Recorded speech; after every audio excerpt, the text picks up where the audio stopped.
À chaque fois que vous ressentez une sensation qui n'est pas agréable, vous pouvez avoir la certitude que vous n'êtes pas dans votre chemin de la réussite. Vous n'êtes pas dans la réussite que vous souhaitez atteindre. Maintenant, c'est quoi une sensation désagréable? Bien, évidemment, ça va varier d'une personne à l'autre. Vous savez, par exemple, ce qu'on appelle le suppliant. Virginia Satir, qui est la grand-mère de la PNL, la mère de la thérapie familiale, disait qu'on se joue des jeux. Souvent, la plupart du temps, c'est sans nécessairement le vouloir. Mais des fois, on va se positionner dans ce qu'elle a appelé le suppliant. Des fois, on va appeler ça la victime. Donc, on va aller dans des sentiments, par exemple, de tristesse, de culpabilité. « Ah, ça se peut pas, j'ai tout fait aujourd'hui. Ah, j'en peux plus, je suis épuisée. Comment ça se fait? Pourtant, j'ai tout donné. » Donc, quand on est dans cette attitude-là ou dans cette sensibilité-là, ben, on n'est pas du tout dans notre chemin de la réussite. Au contraire. Même chose pour ce que Virginia Satir a appelé le blâmeur. Donc, c'est votre faute, vous n'avez rien réussi. Mais comment ça se fait que j'ai pu engager une équipe aussi incompétente? Il n'y a personne au bureau qui m'écoute. Je ne comprends pas comment ça se fait. Je leur demande continuellement, mais il n'y a rien qui se fait. Les dossiers n'avancent pas. On est en retard. Jamais j'arriverai à atteindre les objectifs qu'on s'est fixés pour l'entreprise. Donc, ça amène de la colère, ça amène de la frustration, cette énergie-là aussi. Et pas que les émotions sont malsaines, c'est pas ce que je suis en train de dire. Il y a des contextes où c'est très, très approprié. Mais lorsqu'on s'en sent mal avec ça, et là, à ce moment-là, on sait qu'on n'est vraiment pas vers notre chemin à nous, celui qui nous convient le mieux. Donc, quand on ressent ces émotions désagréables, bien, je vous inviterai à avoir cette réflexion. C'est-à-dire, la pensée, c'est la cause, le sentiment, c'est l'effet. En d'autres mots, vous vous sentez coupable, vous vous sentez abattu, vous avez cette sensation peut-être d'agressivité ou en tout cas de frustration, ça va pas, ça avance pas. Quel genre de pensée est-ce que vous avez? Le sentiment, c'est que l'effet. Mais c'est la pensée, c'est la représentation interne, c'est l'encodage que vous avez. Qu'est-ce qui est en train de se passer en ce moment qui fait que vous vous mettez dans cet état-là? Comme par exemple, à un moment donné, un collègue vient vers vous et vous demande de l'information. Et puis là, vous commencez à être en colère. Arrête, je suis déjà débordée, j'en ai trop, dérange-moi pas en ce moment. Quelle pensée cause cela? Quel est ce sentiment-là? Donc, le sentiment peut-être d'être agressé, mais qu'est-ce qui est en arrière? Ben, ce qui est en arrière, c'est peut-être une importance que vous avez donnée, comme par exemple l'importance à dire « j'ai pas beaucoup de temps aujourd'hui et j'ai beaucoup de dossiers à faire ».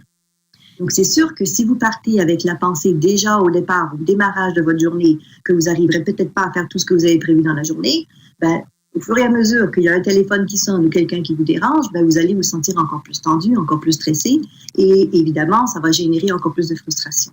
Donc, quelles sont ces pensées qui sont finalement comme des pensées parasites, qui vous empêchent de bien gérer vos journées et de continuer sur votre chemin et votre alignement vers la réussite? Donc, la deuxième phrase, les sensations désagréables nous rappellent que nous accordons de l'importance à quelque chose qui pourrait ne pas être vrai pour nous, ou qui est basé sur une interprétation souvent erronée de la réalité. En d'autres mots, peut-être que ce matin, vous êtes arrivé au travail en disant « je ne suis même pas sûre si je vais arriver à faire tout ce que j'ai à faire dans ma journée ». Ou peut-être même, comme beaucoup de gens au travail ou de gens d'affaires, vous dites « ça fait des mois que je ne suis pas sûre que je vais réussir à faire ce que j'ai. Ça s'empile autour de moi ». Bien franchement, si vous continuez à avoir la pensée que ça va vous stresser et que c'est tellement important de ne pas vous déranger à tout moment donné, c'est vrai qu'on a besoin de temps libre pour soi pour bien travailler. Mais quand c'est urgent que quelqu'un vient vous déranger, que vous faites le sursaut à chaque fois parce que vous dites « mon Dieu, je n'arriverai pas à faire ce que j'ai à faire dans ma journée », vous restez à la fin de la journée dans une émotion, donc dans une ligne de vie, dans une fréquence qui va attirer la même chose. En d'autres mots, moins vous voulez être dérangé, plus vous allez être dérangé. Et vous avez déjà vécu ça, j'en suis sûre. Vous savez, quand on ne veut pas quelque chose, qu'est-ce qui arrive? C'est ça qu'on attire. Quand on met de l'importance sur quelque chose, c'est aussi ça qu'on attire. Donc, par exemple, vous avez un rendez-vous important et vous le savez. Et là, vous dites, non, il ne faut pas que je sois en retard, surtout pas à ce rendez-vous-là. C'est tellement important. Et il se passe quoi? Alors là, il y a du trafic, il y a des travaux. C'est la pire journée catastrophe. Ils bloquent le centre-ville, il y a des activités particulières et là, vous arrivez en retard. Donc, tout ce que vous ne vouliez pas arrive parce que vous étiez dans cet état d'esprit, dans cette longueur d'onde, dans cette fréquence interne pour attirer ce genre de choses-là. c'est ce qu'on appelle justement mettre de l'importance à quelque chose ou avoir une interprétation erronée de l'événement ou de la situation. Et on le fait tous, hein. Pensez pas que vous êtes le seul à le faire ou qu'il y a juste des gens autour de vous qui font ça.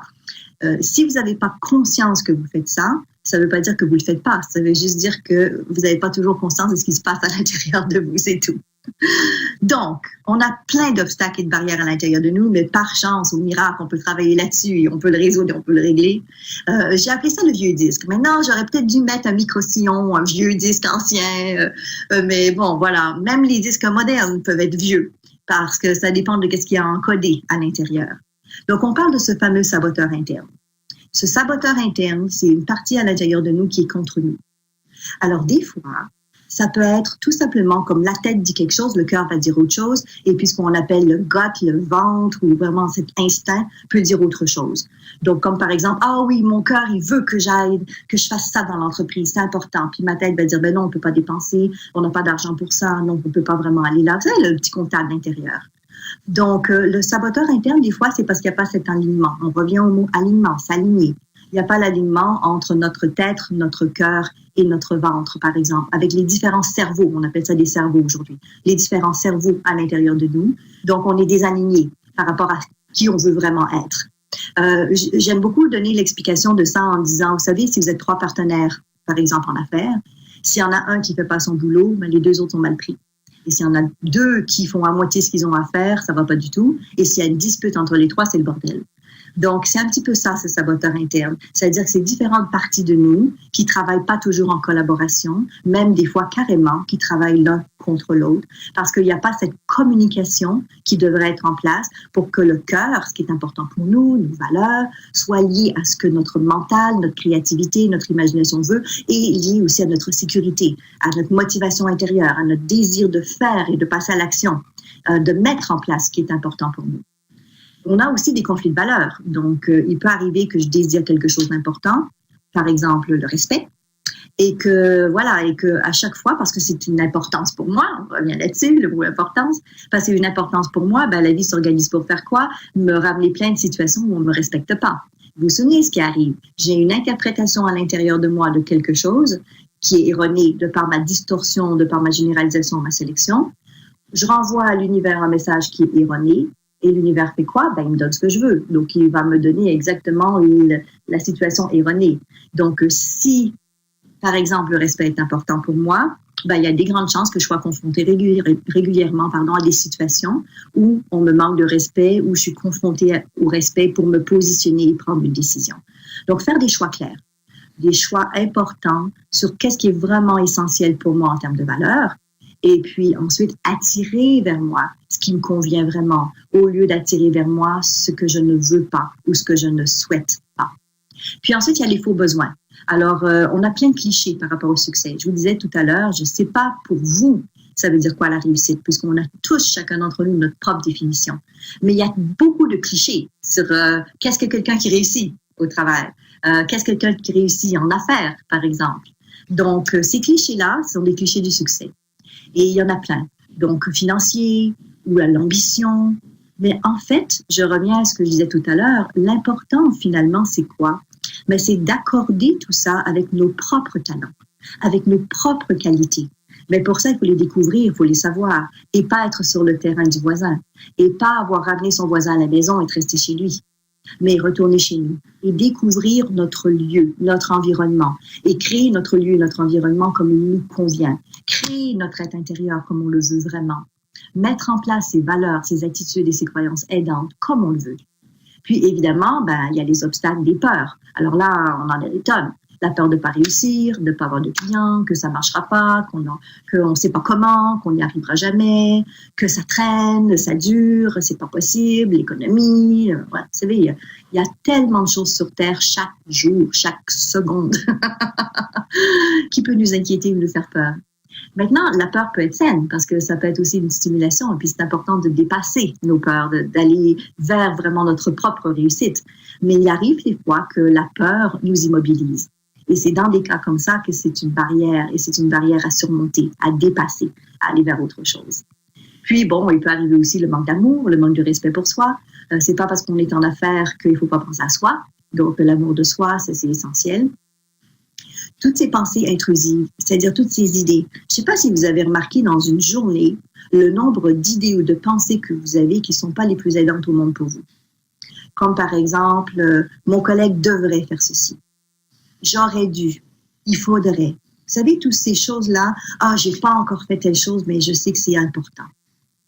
On n'y arrivera jamais. Non, ça marche pas, là. Là, c'est pas possible. C'est pas du tout ce qu'on veut. J'arrive même pas à respirer dans ma journée. Je dis pas que ceci n'est pas vrai, nécessairement dans votre réalité, à vous, la vôtre. Je vais juste dire que ces pensées-là doivent être transformées ou véhiculées différemment à l'intérieur de vous pour attirer du monde extérieur quelque chose qui correspond mieux à ce que vous avez envie de vivre pour aller vers votre réussite. Bon, puis il y a évidemment la frustration, le stress, on en a parlé tout à l'heure. Vous savez, toutes ces émotions et ces sensations que l'on laisse monter, mais qui ne sont pas toujours aidantes pour nous. Alors en PNL, on travaille là-dessus. On travaille sur beaucoup de choses, sur les pensées, les représentations internes. On a aussi des techniques de changement de croyance.